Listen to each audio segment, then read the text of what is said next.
Второ послание на апостол Петар. Глава 1. За христијанските доблести и за Христовото преображение на гората. Симон Петар, слуга и апостол на Исус Христос, до оние на кои преку правдата на нашиот Бог и Спасител Исус Христос им се падна еднаква вера како и нам. Благодата и мирот со познавањето на Бог и Христос Исус, нашиот Господ, да ви се умножат. Божиот позив и избор.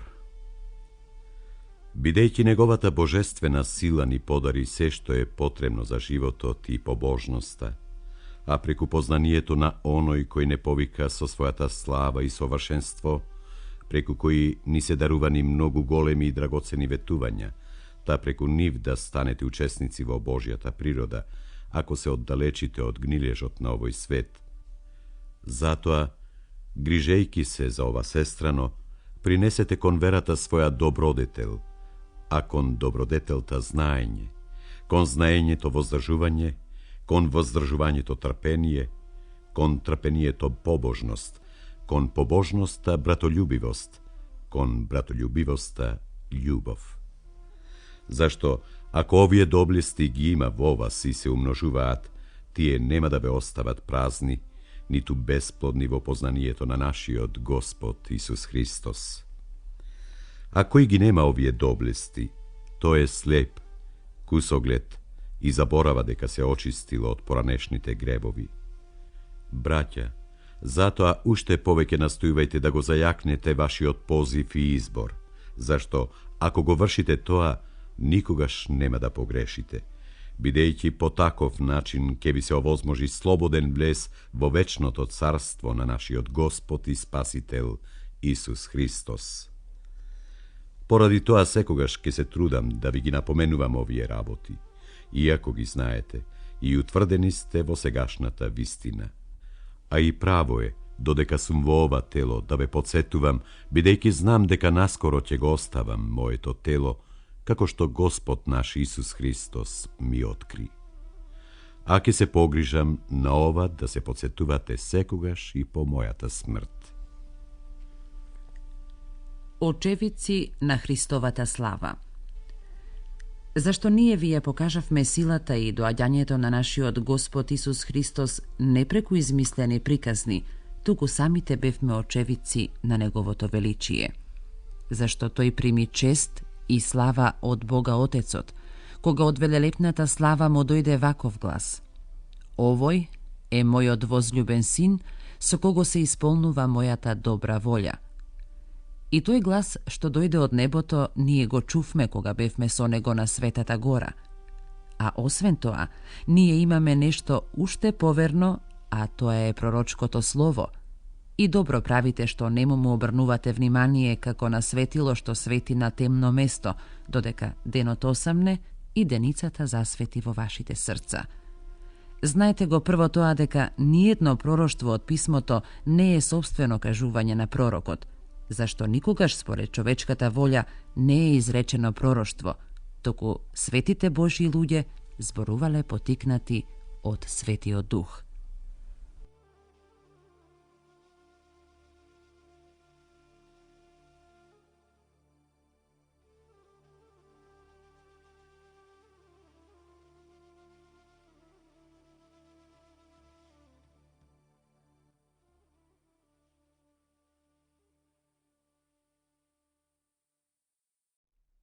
Глава 2. Треба да се пазиме од лажни и порочни учители. А во народот имаше и лажни пророци, како што и меѓу вас ќе има лажни учители, кои ќе внесат погубни ереси и откако се одречат од Господ, кој ги откупил, ќе навлечат врз себе си брза погибел. И мнозина ќе поидат по нивните нечистотии, и поради нив патот на вистината ќе биде похулен. И побудувајќи ве од користолюбивост, ќе ве привлекуваат со ласкави зборови, но нивното осудување е одамна готово и нивната погибел не дреме. Зашто Бог, кога не ги поштеди ангелите што сгрешија, туку ги фрли во пеколот со вериги на мракот, ги предаде да бидат држани до судот. и кога не го поштеди првиот свет, туку кога нанесе потоп врз безбожниот свет, го запази само 8-членото семејство на Ное, проповедникот на правдата. И градовите Содом и Гомора ги осуди на разурнување и ги претвори во пепел, оставајќи ги како пример на идните безбожници. А го избави праведниот Лот, кого го осрамотија беззакониците со нечистиот живот. Зашто, кога живееше праведникот меѓу нив, гледајќи ги и слушајќи ги беззаконските дела, тој секојдневно ја измачуваше својата праведна душа. Значи, Господ знае како да ги избавува побожните од искушенија, а неправедните да ги држи во маки за судниот ден. А најмногу оние што се управуваат според телото во неговите гнасни похоти, кои ја презираат власта, дрски се, горди и не се плашат да хулат на власта. Но дури ни ангелите, кои се поснажни и посилни од нив, не изговараат за нив хула пред Господ. А тие, како неразумни животни, созданија по инстинкт, се фаќаат и се уништуваат, хулејќи го она што не го разбираат, во својата погибел ќе загинат, добивајќи казна за вршење неправда.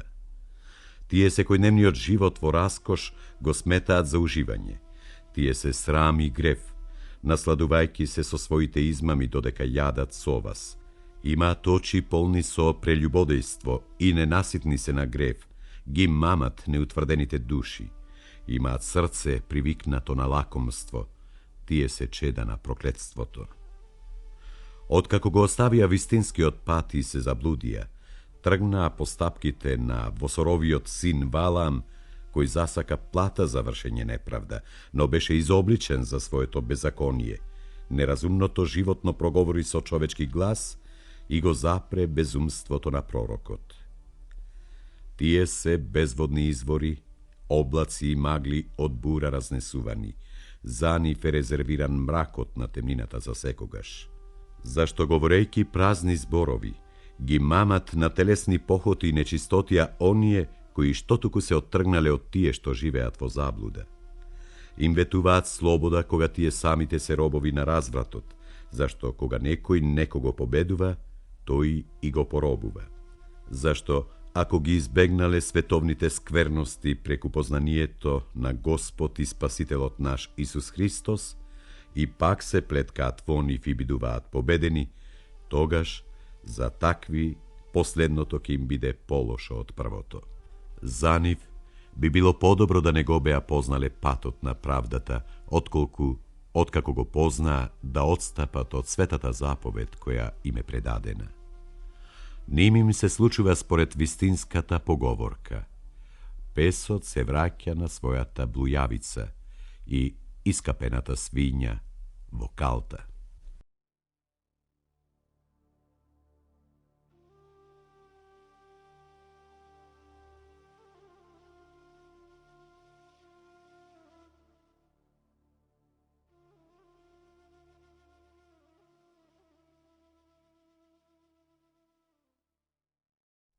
Глава 3. Ветување за повторно Христово доаѓање.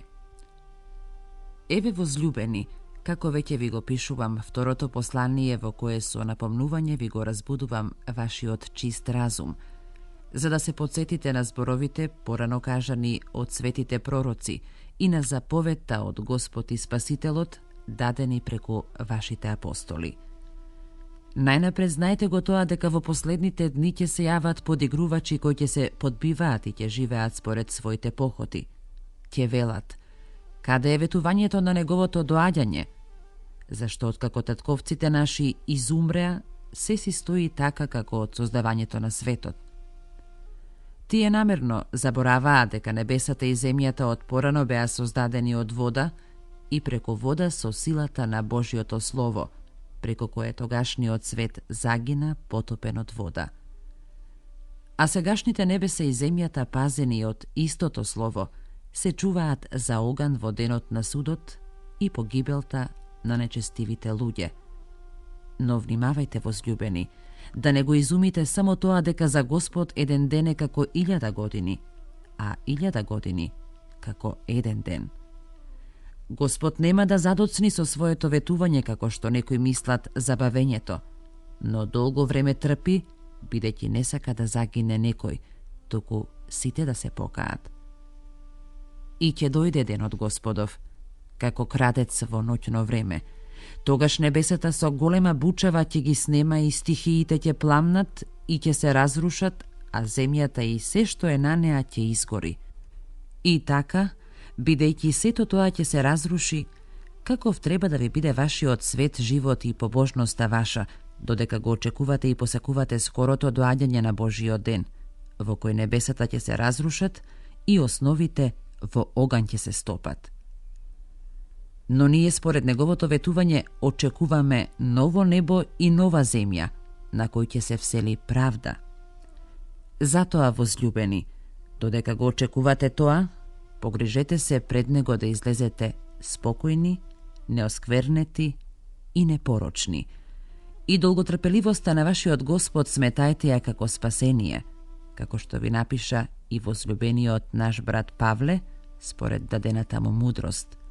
Како што зборува за тоа и во сите своји посланија во кои има некои работи тешки за разбирање, што неучените и неутврдените ги изопачуваат, како и другите писма за своја погибел. А вие, возлюбени, знаејќи го ова однапред, пазете се од измамата на беззакониците, за да не бидете одведени со нив и да не отпаднете од својата утврденост, туку да напредувате во благодатта и во познанието на нашиот Господ и Спасител Исус Христос. Нему слава и сега и за вечни времиња. Амин.